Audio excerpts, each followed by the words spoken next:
Support for your public radio station comes from our members and from Mary Cariola Center, proud supporter of Connections with Evan Dawson, believing an informed and engaged community is a connected one. marycariola.org. And Great Thai Consulting, providing management consulting services to help support not-for-profit organizations. Services include C-suite staffing support, executive coaching, and business and fund development. More at greatthaiconsulting.com. From WXXI News, this is Connections. I'm Patrick Hosken, in for Evan Dawson. Our connection this hour was made in 1900 when J. Hungerford Smith built what became a soda syrup factory on East Main Street. It now stands as the Hungerford Building, 3.4 acres of interlocking structures and space that once housed many artist studios. It was a central hub of the Rochester art scene for decades and the site of many First Friday gallery nights. Woodworkers, painters, and sculptors all called the space home, but many, though not all, have since left. Over the past 3 years, the space has seen a decline in tenants, and this has coincided with new ownership. Real estate investor Peter Hungerford bought the building in 2022 for $7.7 million. And as WXXI's Gino Fanelli reports in pieces for both WXXI News and City Magazine, conditions inside the Hungerford Building have deteriorated since then. I just want to read a little bit of what Gino wrote in the piece in City titled The Community Loss. A little bit of scene setting.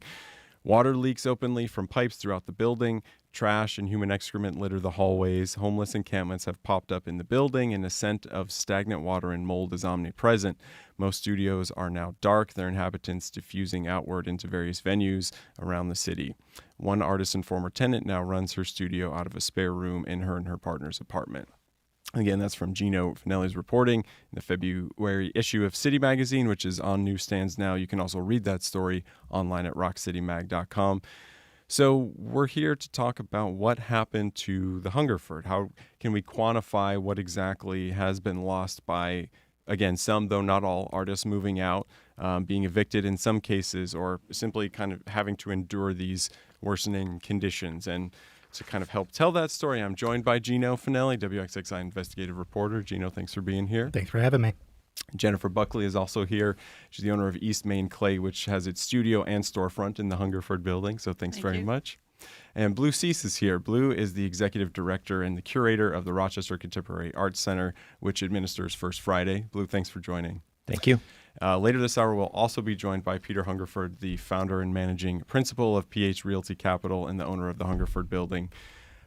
First up, I think it might just be good, maybe, Jennifer, to talk a little bit about how long have you been at the Hungerford Building? How long have you had your studio in there? I've been in the building either sharing a studio or having one of my own for close to 20 years.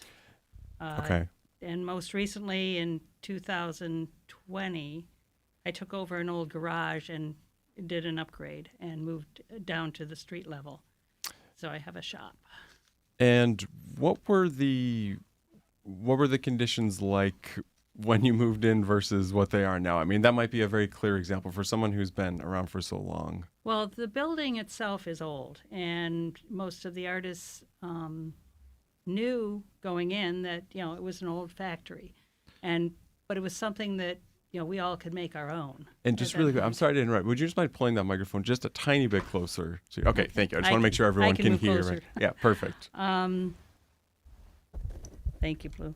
Perfect. Thank you so much.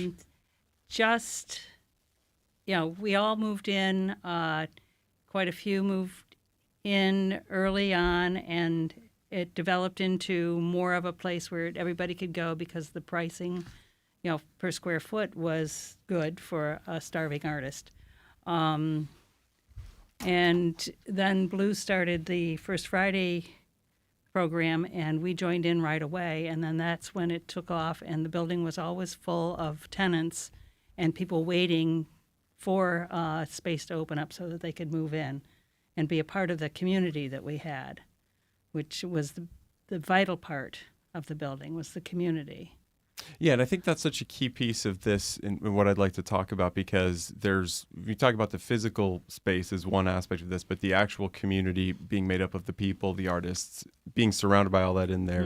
What was that atmosphere like sort of at its peak? I mean, you're talking about people coming in, people celebrating First Friday, the traffic, the excitement, the sharing of ideas. What was that atmosphere Well, like? it was nice because my studio, well, I was on the second floor for a while and then moved up to the fourth floor to a studio of my own, not having a partner in the studio. And it was just, you knew everybody down the hall. Everybody had their doors open. You could walk down and have a discussion or just say good morning to the other tenants in the building that were in their studios working. It was just, it was a relaxed atmosphere. The owner at that time was, he was aware, and we were all aware of the conditions of some of the things, and he would repair and put a Band-Aid on things, or totally, repair certain things. But, now you're lucky if they even look to see where that leak is coming from when there's a reported leak. Such a big, but you mentioned First Friday, and we have Bleu Cease here. Would you mind I think everyone, especially folks who are invested in the arts community, are aware, but maybe can you speak a little bit about kind of the mission, and then as it relates to like how that practically bears out in terms of people going places, people kind of sharing ideas and sharing community arts focused engagement? Yeah, absolutely. Yeah, thank you. So as you mentioned, I'm the director of another organization, ROCO.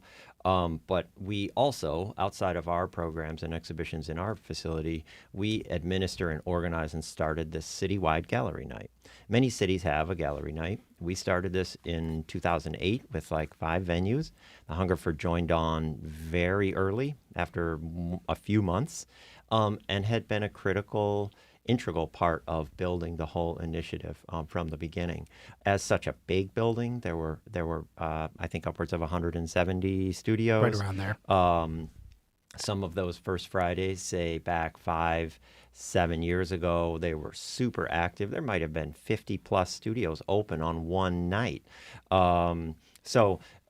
First Friday is intended to put all of the small venues in our community on the same schedule for 3 hours a month. We're really focused. We operate it as a coalition of small venue organizers. We come together periodically to talk about the mission, talk about any multi-venue collaborations. But the core of it is so simple. It's about defining one evening for the small venues to shine. And the Hungerford was one of those critical pillars of the small venues. There were many other, and there are many other bars, small galleries, studios that open their doors. We typically have upwards of 35 venues open each First Friday.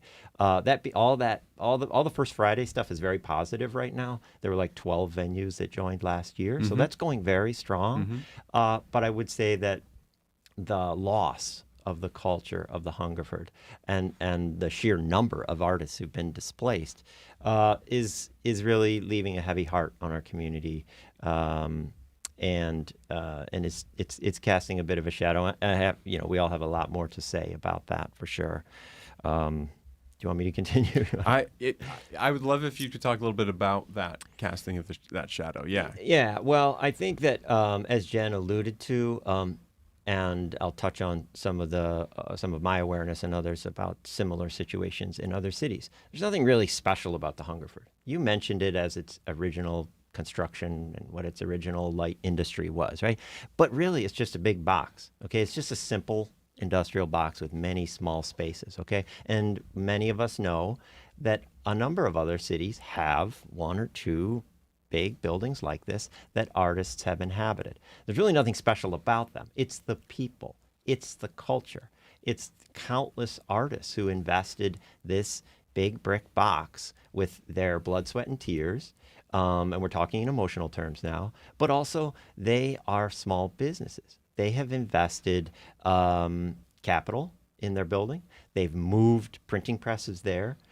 They've built their entrepreneurship, their career, in some cases, national reputations in those buildings. So really what we're talking about is many, many people collectively breathing life into a big empty box And it became, over time, known as the Hungerford. Nobody knows its original founding as a juice company or whatever that original production was, right? We know it as the place where artists were. And I hazard to say that most artists in this community either had an exhibition there, went through the doors at one point, collaborated with someone. So you really can't overstate its impact. And that's largely because it was inexpensive. And the previous property owner was like relatively supportive, kind of laissez-faire about providing an empty container for artists to build culture around. And that's such an illuminating context to give, because it really stands in pretty stark contrast with, what I read from your reporting, Gino, but also like, maybe can you talk a little bit about your impressions of entering what it's like now and Yeah. So I think it's worth noting that even at the peak of what the Hungerford was as a art haven, it was never a high-end building. It was always kind of an older building that it was low cost for a lot of artists that were starting out. And it really, I think that very fact is what made it such a vibrant community. It was an entryway for people that were working on creating their studios, earnestly taking art as a career, trying to build something. It was a place where they could connect. And that was really what was special about that place many years ago.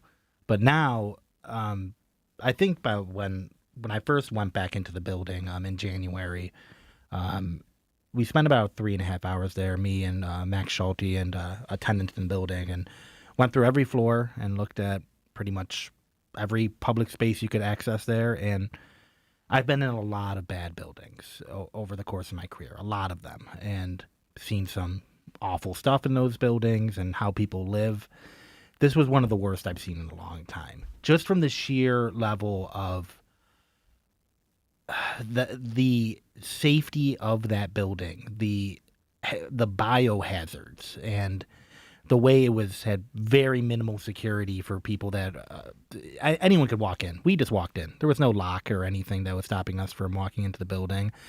So there were homeless encampments that had been set up in the hallways. There was human feces. All the toilets did not flush, so they were actively filled with excrement. The waste lines in the basement were just openly flowing into the floor. Mouse traps everywhere. You could see evidence of vermin all over the place.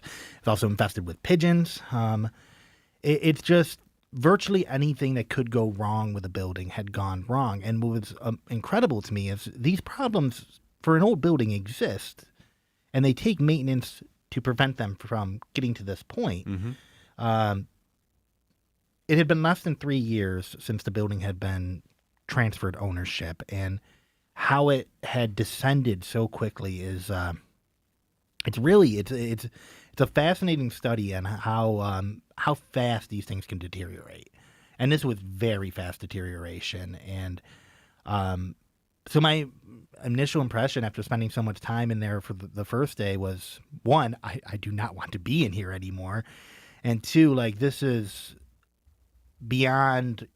There was a lot of concern back in 2022 when the building was bought. Peter Hungerford has a pretty spotty track record as a landlord in the city of Rochester, to say the least. And I don't think any of the expectations or concerns at the time were at the level of what the building actually turned out as.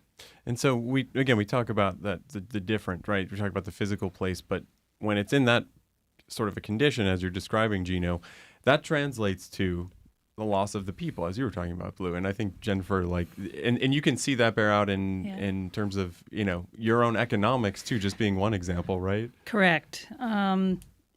When Peter first took over the building, the tenants all got a letter on April 29th of 2022. And he gave us a list of things that he was going to take care of.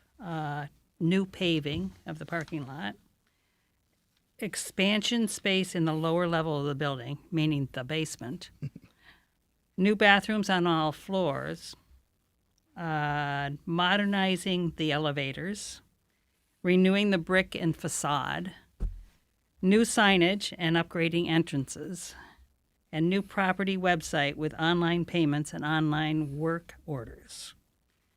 So the paving got done immediately because as we saw that, it looked like it was done because the pavement in our parking lot was patchwork. It was done when the areas were bad, and it was fixed and whatever. He wanted a nice, clean slate to take aerial pictures of the building, which he got. So that was done. Expansion of the space on the lower level, the basement, he brought a group of us down to talk about that. They had cleaned out everything that was in this big old storage basement. And he offered up that he would like to put it in a coffee shop and in the basement. And we're all looking at each other going, no, who would come? Nobody from the street's going to come into a coffee shop in the basement. I think he was thinking that all of us artists would go there and spend $2-3 for a cup of coffee or more. But we kind of poo-pooed that, and he did not like our response to his offer of really upgrading this space. But he was upset with us in conversation about that. I offer you this, and you tell me that you don't want that. In basic terms, there was more conversation going on. And when you mention this, like you're talking about, it's not just you; it's this community of The community. other artists. There was a large group of us. So we got together and formed a Tenants Union, and had key people that we basically elected to run what I'm thinking of now as interference with Peter. And I pushed everybody, and I did, to take, to put the younger folks that have a bigger stake in what they were doing or are doing in the building, to basically be the forefront, the face of the tenants in the building. And they did. There were 5 key people that stepped forward and started having conversations with Peter and meetings with Peter. And, he promises were handed out all the time, and we weren't seeing results from that. And then, so how does that, what toll does it take also to have this community and folks, but then to see people leave? Right. Most of the people left having to do with their interaction with management. They put everybody on a month-to-month after their original lease from the previous owner ran out. So, those that didn't sign up for several years, were told they were month-to-month and that they could be asked to leave. So there was no stability for people to really, stay and work. So they were all hustling to find a place where they could go and feel secure in the location they were moved to. And a lot of that it was hard for people because the Hungerford Building was low rent. Mm-hmm. And when you're, trying to sell your paintings or your other kinds of artwork, plus going to school or having a job, it was hard to make ends meet, but you really needed that place away from your living facility to do that kind of work. And then to see the return on it when people ideally are coming to the Hungerford for First Friday and making sales, and then if the people don't come, then you don't make the sales. So on First Friday, most everybody that opened their doors made enough to pay their rent. Very few said, oh, no, nobody bought anything this time, Mm-hmm. Because the rents were so low, it didn't take much, depending on what kind of art you were creating. Right. And that's not the case anymore. No. Not even for me, with my big storefront. I'm not making, between my partner and I, we are making enough to pay our rent on that First Friday, but it's way low compared to what it was. Okay. And the numbers of people coming through. They see the parking lot now that is virtually empty on the First Friday. And, it's like, it's a derelict building. It's kind of scary. Mm-hmm. So. And then, so I'm curious, how much does that weigh into potential plans you may be thinking about in terms of the future now? And I not to put you on the spot too much, but like obviously these are economic concerns. These are, they are. So front of mind. When I took over the garage that was on the pavement level, I made a deal with the previous owner that I would take it at the cost of a garage, and then I put money into it because it was COVID. I put money into it that I had saved in retirement to travel, and I used that to create the shop, put the storefront in, and do a few other things. So I paid full out for the renovation of it because I didn't want it rolled into the rent where I knew I could handle the rent, whether I had a partner in the studio or not. That was the key. So it was an economic thinking ahead, and not putting it into, crazy account monies to pay for my rent. And I also live in the building and lofts. There are 10 lofts in the building, and I moved in the year that they were built out from the building in 2006, and I've lived there ever since. And so I have twofold wanting to stay because I don't really want to move, but also the cost of moving for both situations. Sure. Well, we have a comment. Kelly from Rochester is a former tenant. She just wanted to say this is heartbreaking and due to greed. So I appreciate that comment. I wanted to read a little bit. Oh, yeah, Blue, please. Oh, I was going to read something from Gino's piece, which is, again, it's called The Community Loss. It's in City Magazine, in print as well as online. And you mentioned this kind of when you were saying earlier, Gino, but you wrote, during the time this story was being reported, for example, someone came into the building and attempted to break into several studios after successfully breaking into a room containing the keys to every studio. At the time, there were no functioning locks on the building's exterior doors. So when you were there, I mean, did you feel like, how did you feel from a safety perspective? There was almost like a comedic element to the room that had all the keys in it. It was padlocked shut, and you could push it, and it would open up a crack. And through that crack, if you look directly through it, you would see a wall of keys to every studio in the building. And it's just like, this is like below even the lowest level of security. You're basically, it was like a puzzle in a video game of how to break into every building every room in the building. I mean, I've been in some pretty bad buildings before, and I would not want to stay there for a long period of time. And I remember talking to one of the artists, Sienna Plinzi, who's a younger woman who had a studio there that recently left, and she's, for the last year of her tenancy there, she was scared to go to her studio. It was on one of the upper levels. You go there at night and have to leave. You don't know who's in the hallways. Anyone can get in. People were getting in.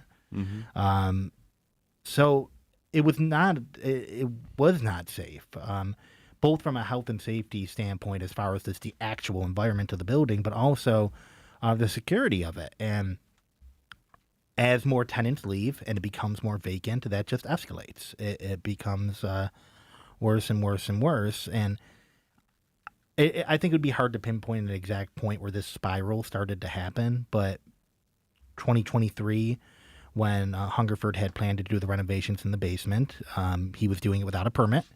He got stopped by the city. He was given a stop work order. And after that, you can see the following year, the code violations begin to rampantly tick up. And that seems to be, to me, from the conversation I had with Peter before, the plans that he originally had did not work out. And that was the end result of it. And yeah, so back to the original question, did I feel safe in there? Not really, but I would probably feel a lot less safe if I was a person who was a tenant there and had to spend prolonged periods of time there. Yeah. Blue, go ahead. This is so tragic, and what you said is it's just struck me almost comedic, because this is such a dramatic situation. Probably some of the listeners are like, "Oh my God, how did it get that bad?" Right? No denying, this is outrageous. I also want to mention that after a couple months of ownership, something that Jen mentioned a little bit, but I want to circle back to that. After a couple months of new ownership, many artists in this community were quite vocal on social media. They had meetings internally, but they also reached out to folks like me, community leaders, art professionals in the community, asking for help. They reached out to local government. They broadly posted, hey, this is going to be a gentrified building. We're going to get kicked out. The sky's going to fall. And I would say that largely what I saw, I'll say largely, in many instances, they were not truly recognized for their concerns. Perhaps they were seen as being a bit dramatic, hyperbolic. Gentrification is inevitable. They weren't talking about predicting, feces on the floor. They weren't predicting this weird, dramatic degradation of the physical building, but they were predicting displacement. And that's the bigger issue that I want to also talk about here. It's really critical that as a community, as an art community, and definitely as social, as a local government, we are thinking about our responsibility to a community like this and others. Are we listening to them? Are we respecting them as the experts in their own profession? And I got to believe that if this were a building of lawyers or a building of doctors or a building of real estate agents, this would have played out differently. Mm-hmm. So I just want to really, flag that we have a lot of work to do to truly respect and appreciate not only what artists make, but understand them as the experts in their own field. And this is a dramatic example, but this situation has played out in many other cities.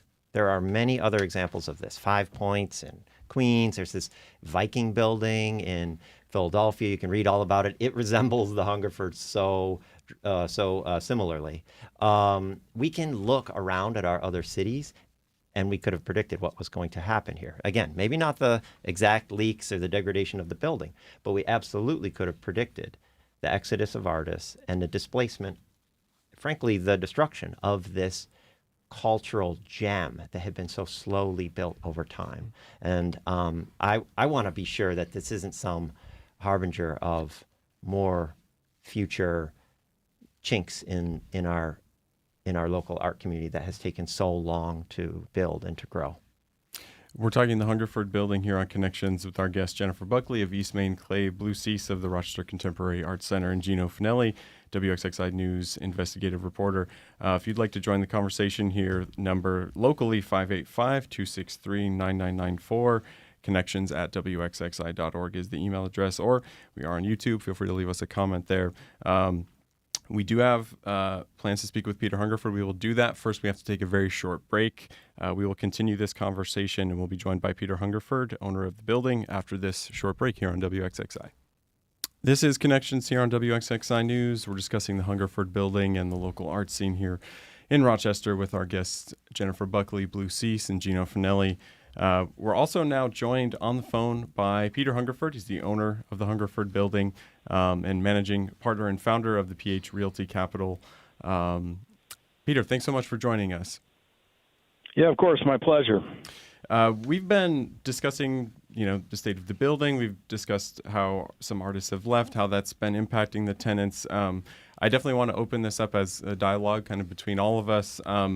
I'd like to maybe start, Peter, when you purchased the building in 2022, we talked a little bit, we heard a little bit from Jennifer about her experiences there. Can you just talk about what was your initial plan with the building? Sure. Well, I'll say the same things to you that I said to Mr. Fanelli when he and I first spoke, although it doesn't seem as though he listened very much to it, so hopefully he'll listen this time. I came into the building with an expectation of investing several $1 million into the property, fixing a lot of the problems that were there, creeping, I'll say mostly behind walls, but not all of them truly behind the walls, and hoping and believing that people, even in the arts community, would continue to stay at the building, and agree that for a slightly better building, they would pay slightly more in rent, and be willing to, participate in keeping it a very vibrant place. And I think what has transpired is that, there didn't seem to be any support for anything that resembled rent increases.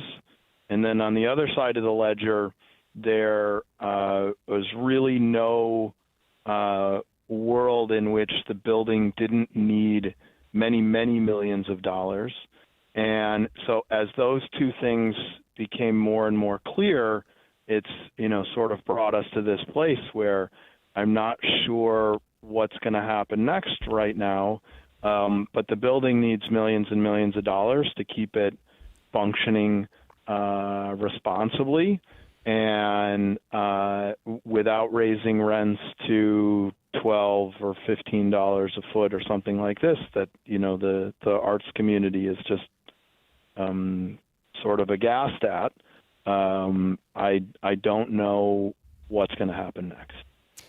I don't want to put you on the spot, Jennifer, but I want to give you a chance to hear your response to that, if there's anything that seems like that comes to mind. We had a group we call the Tenants Union that sat with you, Peter, to talk about different things, and I know that they and us behind them wanted to negotiate having a reasonable rent increase. And also the big thing for most everybody was offering that rent increase with a lease that gave them security in having a space in the building. And we weren't against increasing the rent as long as it was a reasonable increase to what many of us were paying per square foot.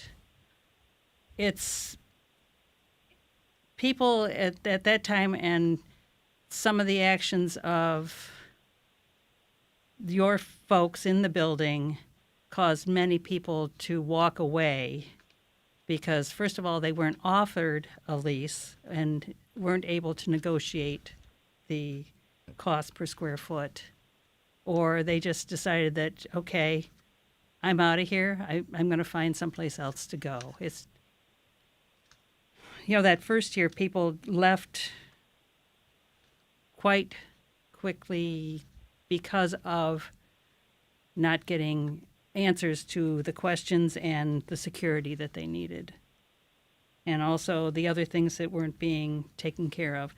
I have top on my list of, I have a list of security and maintenance issues. And in May 22, no security detail presence kept saying that they were getting security, no emergency numbers given out, and we were told to call 911 if there was an issue. There was no emergency number to call at the building. Well, okay. Jennifer, it's nice to chat with you again. But I also, before I came on here, listened to someone else saying many things that I don't think were true. And so you're going to have to put up with my turn here to combat some of that. So I agree with you. There were some people that were willing to live with some small rent increases. But as only one example of the issues with that statement, the city of Rochester has increased our property tax bill by 300%. 300%. They tripled our property tax bill. Okay, that's not my fault. That's not your fault. That's just a fact of life. And so what the building needs to be able to rent space for in order to pay its bills is not solely something driven by the greed of a real estate developer or the landlord. And some of these problems that I mentioned that were hiding behind the walls, I can also point to as being things that the seller of the property hid from us as the purchaser. And that went so far as to, the security detail as well. For months after the closing in 2022, the seller kept on telling us that they would work something out with their previous security company to maintain that security detail. And anyone who ever told you to call 911 with a problem, that's strictly related to, criminal activity, Jennifer. No one from our property management office would say, oh, don't call me if you have a problem. Call 911. No, that's with respect to criminal activity. I'm not the police. We're not the police. We don't control the police. If there's a crime happening, you should call 911. That's what I would personally tell you. I'm sure that's what my office would tell you. So please don't suggest that you were not given emergency phone numbers, because that's simply not true. No more than it's true that there's feces all around the building or that there's a homeless encampment. Peter, I saw it with my own eyes. We have photographs of it. You can't say that that's not true. It's a large building, and I can't be responsible it's for it's a large building that has square foot of the building at all times. If that happened, it happened. Then you saw it. Then it was cleaned up very shortly thereafter. There are 8 toilets on the second floor of the building, and at the time we were there, 6 of them were actively filled with human feces. One was so broken it couldn't be used anymore, and one, by some grace of God, was clean. So you can't just tell me this is something I'm spotting and telling me that I'm being dishonest about what I saw with my own 2 eyes. And I also want to touch on something. We've established you are not very objective about this discussion. Okay, if we want to, well, because you have been insulting my reporting and calling me dishonest since you've come on the call. So I'm going to defend that. And I also want to make a note on you. Encampment? There's a homeless encampment there? Yes, there are, Peter. You can go there and look at it yourself. Okay, I have, and I've never seen a single homeless encampment. It is true that there is a homeless man who has been craftily finding his way into the building over and over again. But if you are actually paying attention to our actions as the owner of the building, you would know that we've gone out of our way to change locks, change security, make changes to avoid that. And my understanding was that was after we started reporting on it, too. False. And I want to make a note, too, on the tripling of your property tax bill. The building was assessed at $1.4 million at the time you bought it for $7.7, which raised the property tax from $1.4 to $6.7 million in assessed value. That is a result of a sale going for more. So when you say the city raised our property taxes, yeah, that's because you paid a lot more for it than it was originally assessed at. And it does beg the question. I'm not mad at the city. It just is a fact of life that when the expenses to operate a building increase, that drives up rents. That's not a developer being greedy and trying to make more profit. I never called you greedy. Fact of life. There's a question I think that's really pressing. That is just what can be done now? I mean, we're talking about it in Blue. Feel free to I guess I have another question, and I wonder why this developer decided to invest in the art community. It sounds like there's so much antagonism here toward the art community. Art communities are unique industries and sectors. I have no antagonism towards the art community at all. Zero. I've met with Ms. Buckley and all of her friends many, many, many times. I have zero animosity towards her in any way, shape, or form. I think a pressing question then is what can be done about these conditions? We're talking about studios. We're talking about potential safety concerns. I mean, is there an immediate plan on your end, Peter, just to kind of start to address this stuff? Address what exactly? Number of conditions that seem to be contributing to people potentially relocating or whatever else might be happening there based on Gino's reporting. Well, I'm still not sure exactly what your question is, but I'll try anyways. So we don't have a plan yet for the building because, as I've tried to describe, the costs to function the building completely, operate the building completely, exceed the rents that the artist community is willing or able to pay.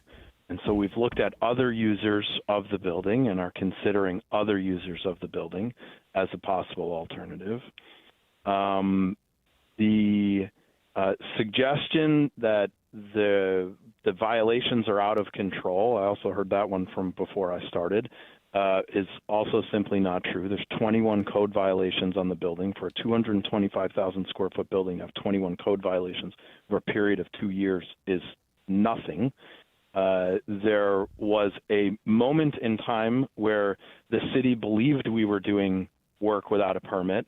We rectified that issue by establishing with the city that the work we were doing didn't require a permit.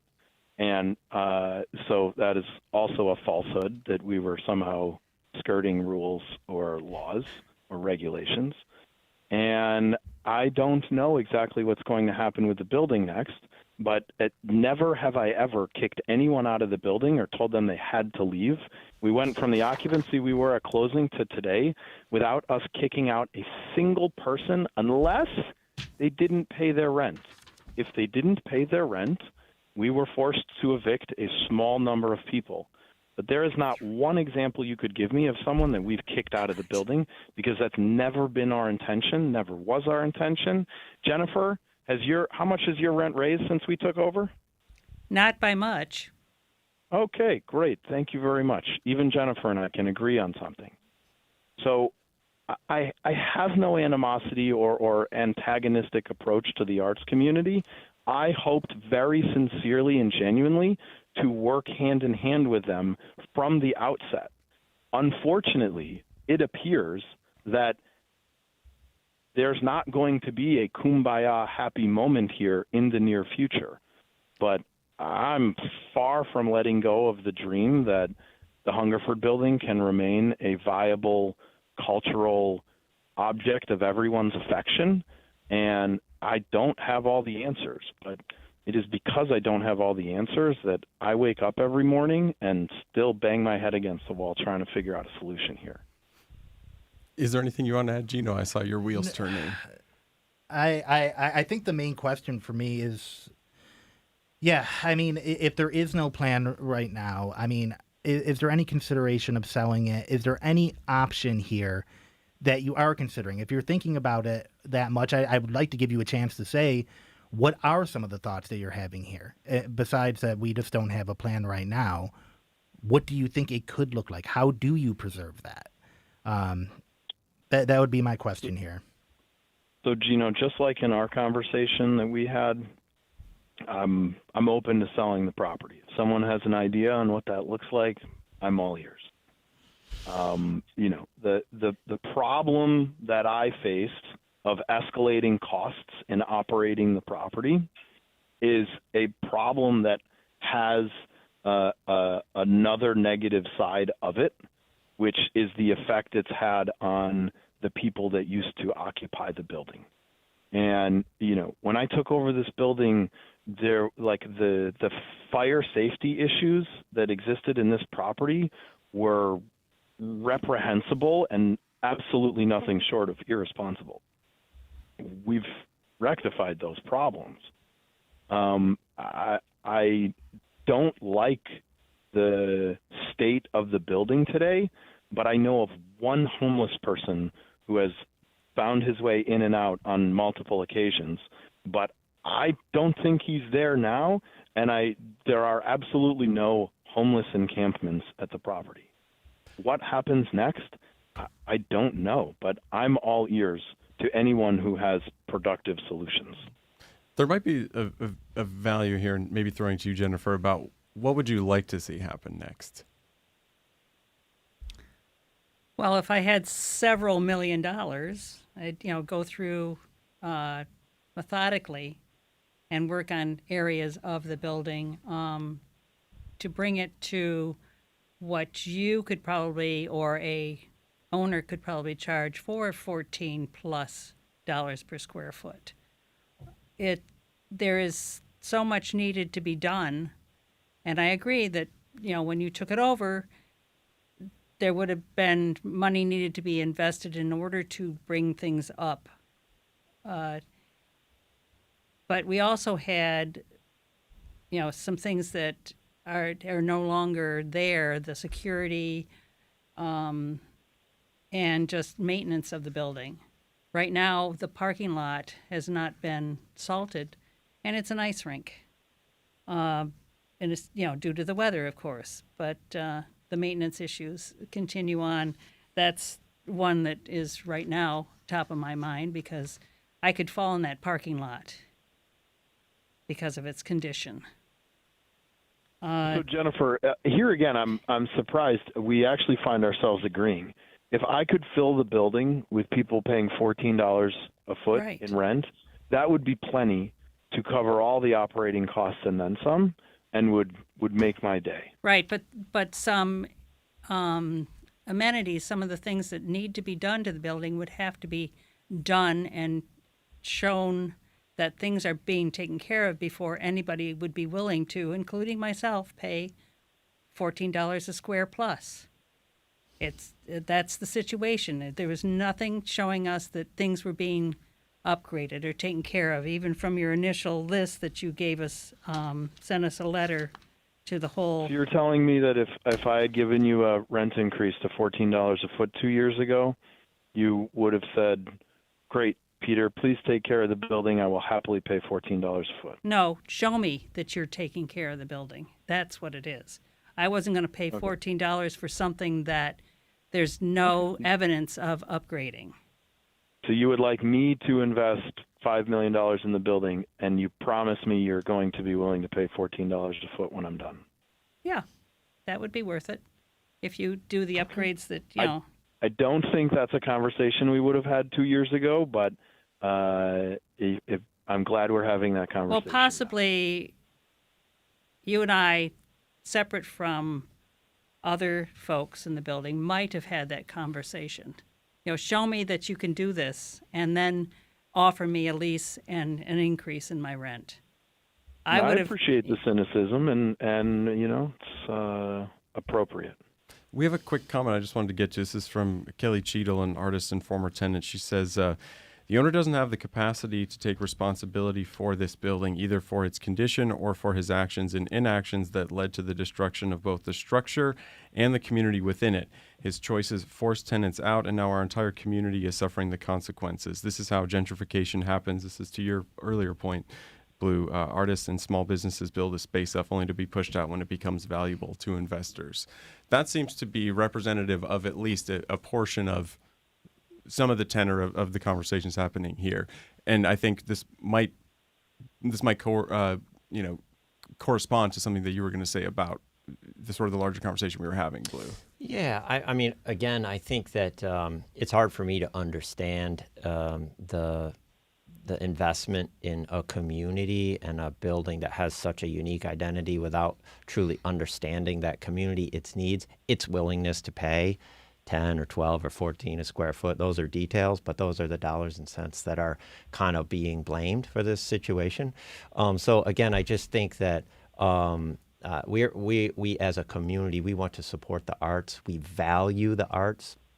It is a unique sector, and that building was an important hub for that. And I can only assume that that was a critical reason why it was invested in for such a high amount, because it seemed like there was a good upside.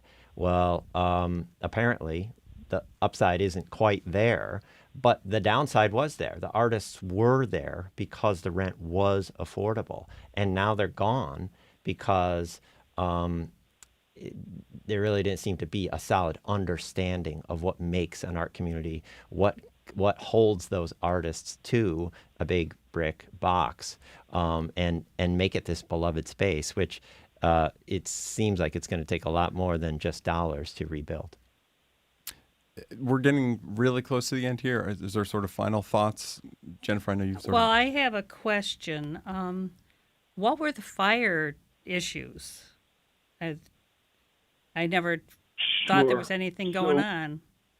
The fire safety system ties into the electrical grid for the building and the elevators. And so you can think about it as kind of a big quilt over the building that's all communicating with each other. and there's a couple of different brains and computers that monitor those sensors. And when we took over, that system was just shockingly out of date and required a very meaningful investment early on that was not previously represented or known about. I just want to say also before we quickly wrap up that we had a lot of comments and a lot of calls and a really great participation from folks listening, and we didn't get to all those, but I really appreciate that. I think this is really important to the larger healthy ecosystem of the art scene as we've been discussing. So Peter Hungerford over the phone, thank you so much for being here. Gino Fanelli, WXXI investigations reporter, thank you. Bleu Cease, executive director and curator of Rochester ROCO. I was just going to say ROCO to save time. Thank you for being here. And Jennifer Buckley of East Main Clay, thank you so much for being here on Connections. Thank you for having us. And thank you, Peter, for joining in. We appreciate that. Another hour of Connections follows just now, so stay tuned. Thank you.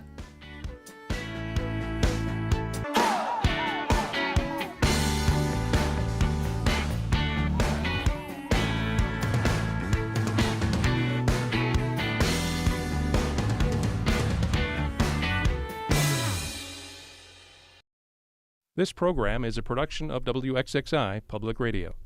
The views expressed do not necessarily represent those of this station, its staff, management, or underwriters. The broadcast is meant for the private use of our audience.